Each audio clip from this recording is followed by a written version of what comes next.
今日我哋食一個會出煙嘅自助餐，仲有天花板嘅海南雞飯。Era 404咁個樣，不停喺度，好好食喎！屌，翻唔到轉頭。次啦，就話同阿 Grace 啦，就冇正式同阿大哥你多謝過，食啲勁啲啦，好唔好啊？不過咧，我呢啲窮 J 咧就要等多陣。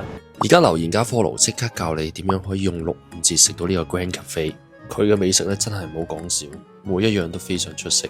佢刁鑽到咧，連清真美食都會提供埋。除咗平時大家食到嘅，而家佢仲做緊冬日限定。我自己最欣賞咧就係呢個乳鴿啊，先用醬煮熟咗之後，再用煙燻食落口咧，除咗煙燻味之外，亦係鮮嫩多汁。另外呢個湯咧，我自己飲咗幾碗啊，你睇下清到一滴油都冇啊。而呢個酒釀鮑魚啊，嗰個層次衝擊真係大到咧，好有層次，9幾都大一個人啊！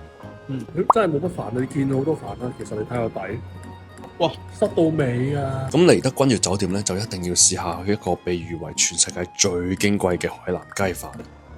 哇，得唔得？你肯定要試。哇！呢個人咧食咗咧海南雞之後咧，成晚咧就喺度講好好食。好 Era 404咁個樣，不停喺度，好好食喎！屌，翻唔到轉頭咁嘅樣。海南雞就係因為覺得好好食咧，我哋忍唔住咧要上網 search 下發生乜嘢事。